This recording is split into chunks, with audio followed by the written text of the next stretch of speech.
कृषि सुधारों को छोटे किसानों को बर्बाद करने वाला बताया गया था। देश भर में हजारों प्रदर्शन आयोजित हुए थे, बड़ा मूवमेंट चला था। इसी माहौल में भी लाल बहादुर शास्त्री जी और उसके बाद की सरकार जो करती रही, उसी का परिणाम है कि जो हम कभी पीएल 480 मंगवा करके खाते थे, आज देश अपने किसान ने अपनी मिट्टी से पैदा की चीजों को खाता है।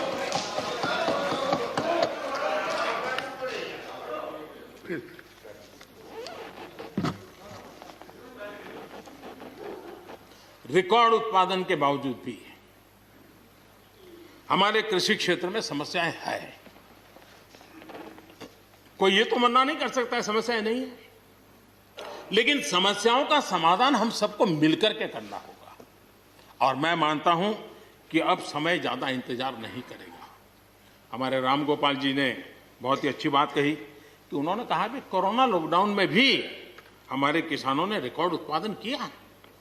सरकार ने भी बीज, खाद, सारी चीजें कोरोना काल में भी पहुंचाने में कोई कमी नहीं होने दी, कोई संकट नहीं आने दिया, और उसका सामूहिक परिणाम मिला कि देश के पास यह भंडार भरा रहा।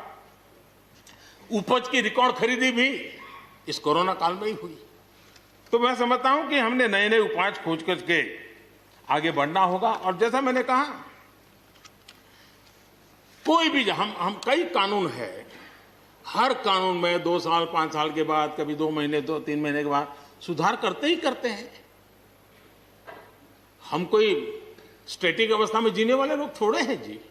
जब अच्छे सुझाव आते हैं तो अच्छे सुधार भी आते हैं, और सरकार भी अच्छे सुझावों को, और सिर्फ हमारी नहीं, हर सरकार ने अच्छे सुझावों को स्वीकार किया। यही तो लोकतंत्र की परंपरा है। और इसलिए अच्छा करने के लिए अच्छे सुझावों के साथ, अच्छे सुधारों की तैयारी के साथ हम सबको आगे बढ़ना चाहिए। मैं आप सबको निमंत्रण देता हूं, आइए हम देश को आगे ले जाने के लिए, कृषि क्षेत्र की समस्याओं का समाधान करने के लिए आंदोलनकारियों को समझाते हुए हमने देश को आगे ले जाना होगा। हो सकता है कि शायद आज नहीं तो कल जो भी यहां होगा, किसी न किसी को यह काम करना ही पड़ेगा। आज मैंने किया है, गालियां मेरे खाते में जाने दो, लेकिन इस अच्छा करने में आप जुड़ जाओ। बुरा हो मेरे खाते में, अच्छा हो आपके खाते में, आओ मिलकर के चले।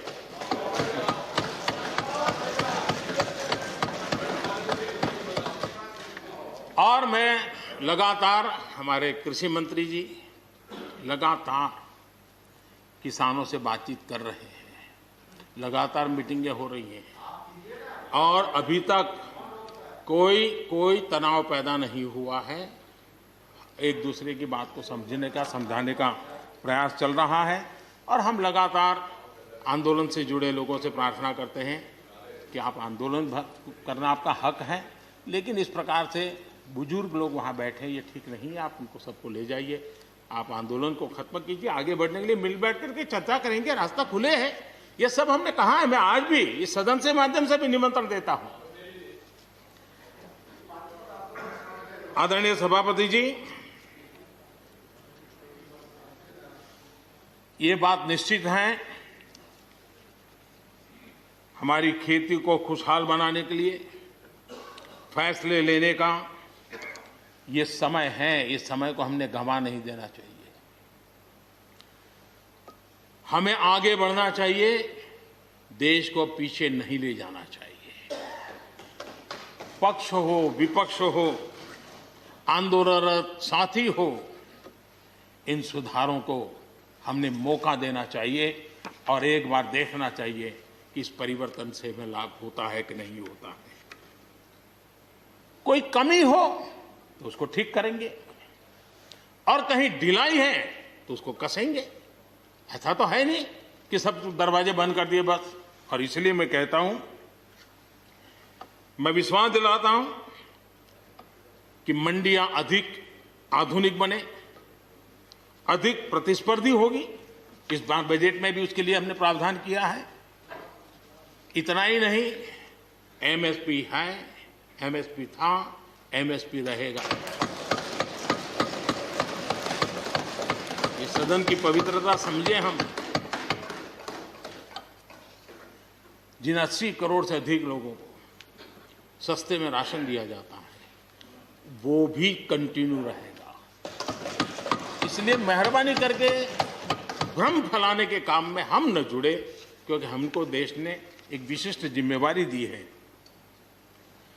किसानों की आय बढ़ाने के जो दूसरे उपाय हैं उन पर भी हमें बल देने की जरूरत है।